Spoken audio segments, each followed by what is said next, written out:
Dragon Ball Sparking Zero has just hit its yearly anniversary mark, which is why I thought it would be a great time to go back and look at the game just after that first year mark. I've played the Budokai Tenkaichi series for years, with my first entry being back in 2006 with the release of Budokai Tenkaichi 2 on the PS2. So when it came to the announcement of Sparking Zero, I was there for everything. I watched every single bit of content that was revealed, from character releases and people like Ryan Anime and Afro Senju getting to play the game early. The hype was there, with both content creators and the community being there for every single bit of news that came out. But looking at the Steam numbers, that hype was extremely short-lived. The all-time peak of concurrent player numbers was 122,000 on Steam alone, but these days it barely hits the 1k mark on Steam. What caused this immense fall from grace, and what was the final nail in the coffin? And how could this happen to one of the biggest IPs in anime? In this video, we'll check out how the game that had so much promise had such a rapid downfall. At face value, Sparking Zero really was that perfect next step in the BDT series for Bandai Namco. They really carried over that feeling of the easy to learn but hard to master 3D fighter that you've seen in their previous games, seamlessly bringing over combo animations, iconic ki blasts and characters from previous series. Combat had everything from your speeders to your mid-range ki blasters and your heavy attack characters who had very impactful fighting whenever punches landed. The soul of Budokai Tenkaichi was there, and you had very responsive, impactful and immersive combat. There were characters for all kind of gameplay styles, from your heavy characters like Rei-kun, your speedsters like Berta, or your ki blast specialists like Vegeta. The map scale and design were absolutely out of this world, with us being able to break out of the World Martial Arts Tournament Stadium. And visually, the game was a dream. Ki blast clashes really did feel like life or death situations, and Ultimate Blast felt like cinematic masterpieces when you saw them for the first time. The fundamental gameplay really was the Budokai Tenkaichi 3 for the new generation. The story mode and online battle rewards gave both kinds of players, whether casual or competitive, means to grind out and collect every single character in the game, and it really felt like Bandai Namco made a game for everybody. In only 24 hours, Bandai Namco on top, selling over 3 million copies. It really was a love letter to fans that really banked on the nostalgia of its player base, but leaned on it a bit too much, resulting in a lackluster Mario Maker mode and a lackluster story experience. Now, before any of you guys say it's a fighting game and story doesn't matter, I'm going to tell you why it does from my own experience. The Budokai Tenkaichi 2 Dragon Adventure was where I was able to completely experience the full story of Dragon Ball Z for the first time. My parents would have full control over the TV after the 6 PM news, so catching an episode of Naruto at 8 PM would happen once in a blue moon. And with Jetix and Toonami running the same repeat episodes over and over, I could never finish a complete anime arc before I got into using computers more. You can't imagine how many times I had to watch the early parts of the Chunin exams, or have Haruka Sensei being saved by Naruto after learning Shadow Clone Jutsu for the 100th time, or having to watch Goku breathe super heavily and flash in yellow just to be hit with the next episode on Dragon Ball Z before being sent to bed. But for real though, BDT 2 was the first way I was able to experience the complete story in some sort of way by the age of 8 or 9. And I'm sure I'm not alone in that. The game's Dragon Adventure really allowed you to play through almost every single fight in DBZ, had stellar voice acting, an amazing voiceover, and actual good in-game fight scenes, which is why that story mode to this day is considered one of the best in any fighting game series. And with Sparking Zero, that was either lost or done to a worse degree after 17 years since the last game. The Sparking episodes were really good, which we'll talk about some more, but those peaks were ruined by the values of some slideshows with text you had to read through. From what we did get in the story, it was a solid, okay experience. Like our boy Yamcha getting rolled by the Cybermen, or Gohan Super Saiyan 2 versus Cell, and for all the super lovers, UI Goku versus Jiren. But the biggest issue, at least when it came to the gameplay itself, had to be the consistency in the difficulty. You had fights like the Kid Buu fights, which for me was absolutely relentless. You had to be on your A game because absolutely everything was counted. To fights where you just had to go sparking mode, spam punch, do as much damage as you can, and at the last minute hit the ultimate blast to secure the free win. We've had hard fights in our anime fighting games before. Like, I'm not sure if you remember the Ultimate Ninja Storm fight with Itachi. That was absolutely brutal. But the game put it at a climax in the story, so then it was the most difficult fight it possibly could have been, which made complete sense. But we'd get that difficulty in the third battle to the end of the Zamasu fight, and then it would be super easy at the end. Let's not even get started on how the Great Ape Fight's difficulty just came out of nowhere. It literally had Twitter and journalists in a frenzy with how difficult it was. You either had a really precise counter battle, or the CPU would just randomly fly into a wall and only react after you'd put in the inputs. It just made the quality of the fights immersion breaking, and it didn't feel like the CPU wanted to win all the time. And that's really only the beginning of where the story kind of fell short for me.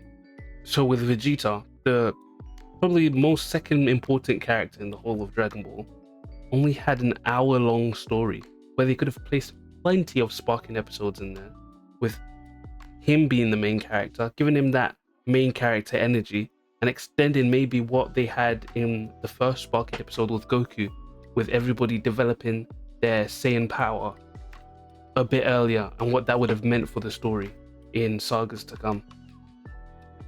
I brought this up in my Why Sparking Zero Sucks short series, check that out if you want.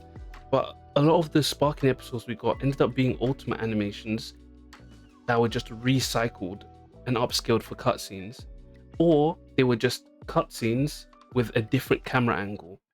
They started with so much promise with the Goku initial Sparking episode, where he goes Super Saiyan early and probably was made with care for the sake of reviewers, so then when reviewers play their set 4 or 5 hours, they can run into that and give the game amazing reviews, which they did.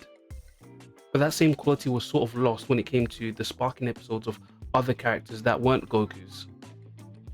The reason why I'm disappointed by this is because we know that Bandai Namco have the ability to pull this off.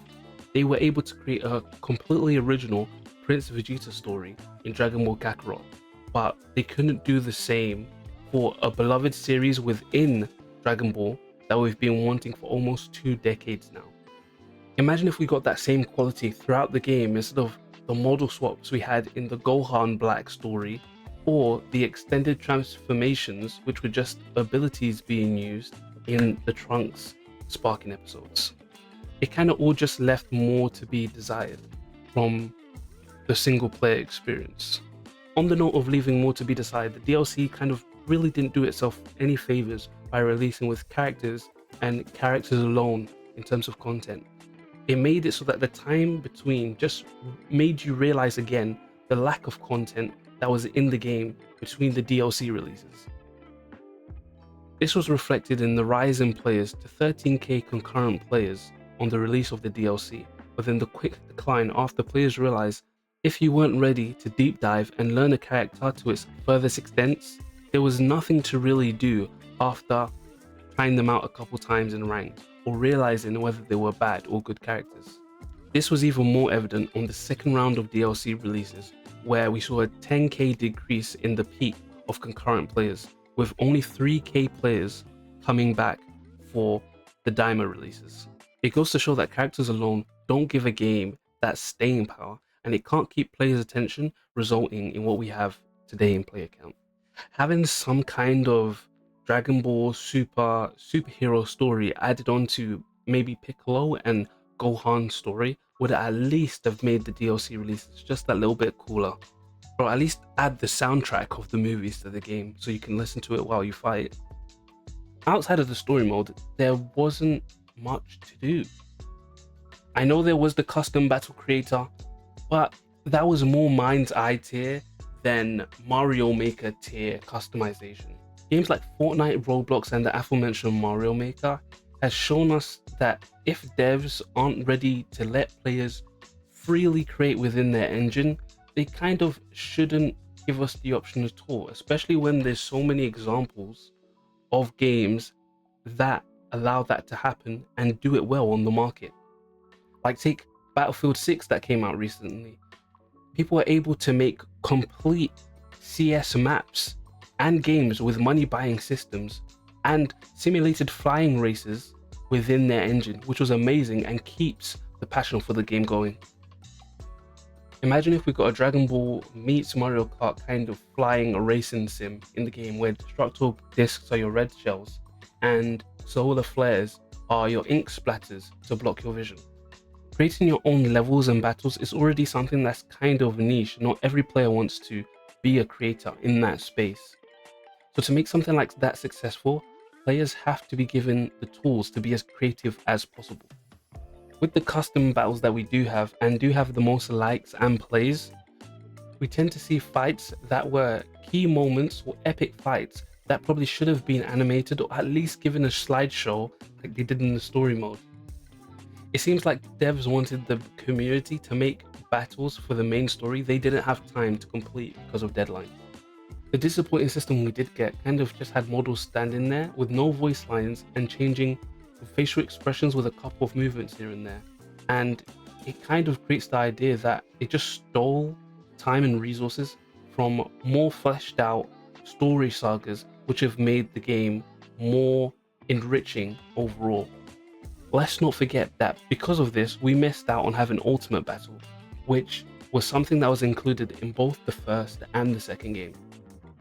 I'm not saying Ultimate Battle was God's gift to gaming, but not having a survival fighter mode that isn't tournament mode is better than nothing.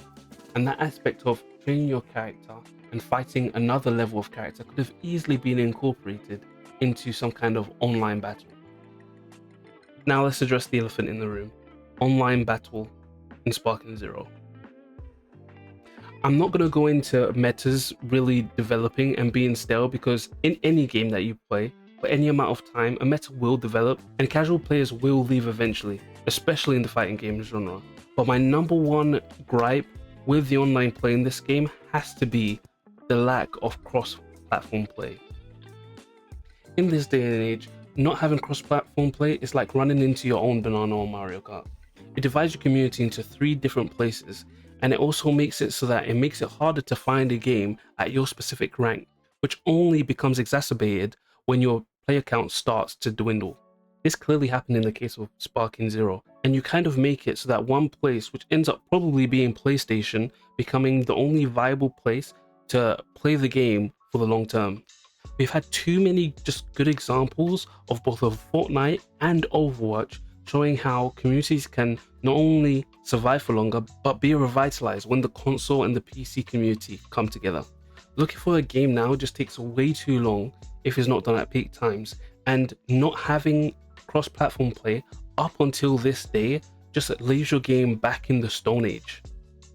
Especially when you know fighting games are notorious for having player bases leave at a fast rate. All devs know this, including Bandai Namco, but it just seems like they didn't care enough to keep the game around for a long time. In the end, these AAA teams just can't keep getting away with this. I'm not exactly referencing the devs, but more the bigwigs at these companies.